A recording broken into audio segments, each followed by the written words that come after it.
चालबाज मासी रंजू बहन की बहू सृष्टि बहुत संस्कारी थी। दोनों सास बहू बड़े प्यार से रहती और मिलजुल कर घर का काम करती थी। पर ये बात कईयों को तो अच्छी लगती, लेकिन कई लोगों को तो जलन का कारण बन गई थी। एक दिन सृष्टि से मिलने उसकी सहेली घर आती है। अरे सृष्टि, तू तो बड़ी अच्छी लग रही है। यहाँ तो घर का सारा काम करते करते हालत ही खराब हो जाती है। अपने ऊपर ध्यान देने का वक्त ही नहीं मिलता। तू तो बड़ी किस्मत वाली है। सृष्टि इस बात से हमेशा खुश रहती थी कि उसे एक अच्छा ससुराल मिला है। लेकिन एक दिन रंजू बहन की दूर की मौसी उसके साथ रहने आती है। अरे तू क्यों सारा दिन घर का काम करती है? बहू को बोला कर घर का काम किया करे। अरे है तो वो भी बेटी की तरह ही ना, और मिलजुल कर काम जल्दी हो जाता है। तू तो बड़ी सीधी है। देख कैसे मटक मटक के सारे घर में घूमती है तेरी बहू। मेरी बहू होती तो इस वक्त मेरा पैर दबाती। क्या ये तेरे पैर दबाती है? पैर तो कभी नहीं दबाए इसने मेरे।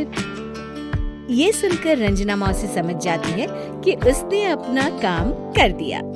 अब जल्दी सास बहू में जंग होगी। मौसी मुस्कुराती हुई वहाँ से निकल जाती है। एक दिन रंजना मौसी सृष्टि से कहती है, तुम्हारे काम के झुमके तो बड़े सुंदर लग रहे हैं। जरूर तुम्हारी सास ने दिए होंगे। नहीं मौसी, मेरी माँ ने दिए हैं। अच्छा, फिर तेरी सास मुझे क्यों कह रही थी कि ये झुमके उसने तुम्हें दिए हैं? उसे झूठ नहीं बोलना चाहिए था। वैसे तुम्हारी सास ये भी कह रही थी कि तुम्हें खाना बनाना नहीं आता, तभी उस बेचारी को सारा दिन तुम्हारे साथ काम करने के लिए किचन में लगना पड़ता है। ऐसी तो कोई बात नहीं है, मुझे खाना बनाना नहीं आता। अरे मैंने तो खुद उन्हें खाना बनाना सिखाया है मौसी।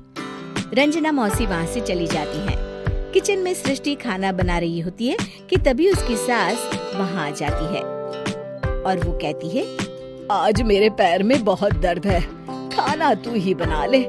और वैसे भी मैंने सुना है कि मुझे खाना बनाना तो तूने सिखाया है। हाँ माँ जी, सुना तो आपने सही है। वैसे मैंने भी बहुत कुछ सुना है, लेकिन क्या बोलूं। दोनों सास बहू को झगड़ते देख बाहर खड़ी रंजना मौसी मुस्कुराने लगती है। बड़ी आई थी प्यार से रहने वाली।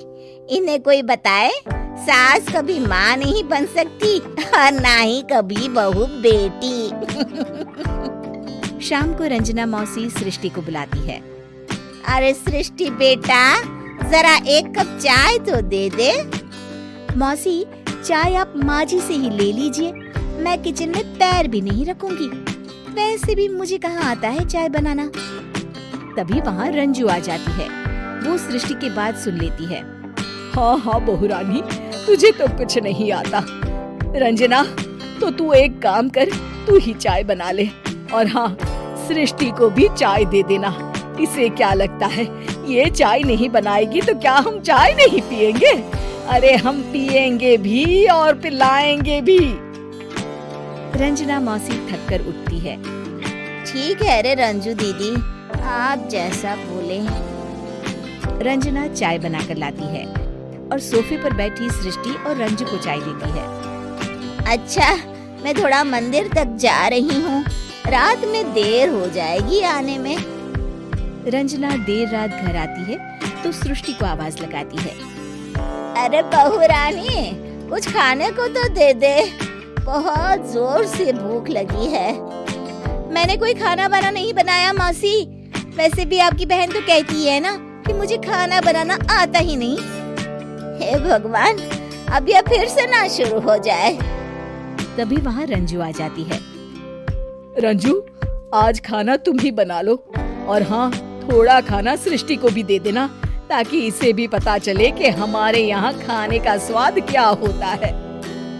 रंजना बेचारी किचन में जाकर पूरे घर का खाना बनाती है।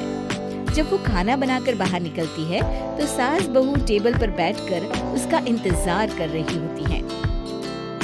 लाओ रंजू, जल्दी खाना लाओ, बहुत जोर की भूख लगी है। सास बहू खाना खाकर अपने अपने कमरे में चली जाती है।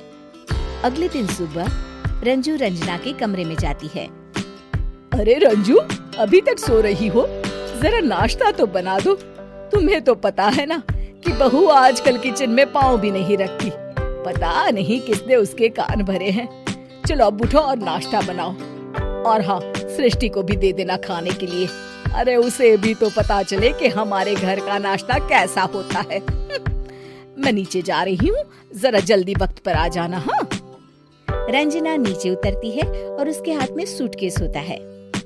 अरे रंजू, कहाँ जा रही हो? नाश्ता नहीं बनाओगी?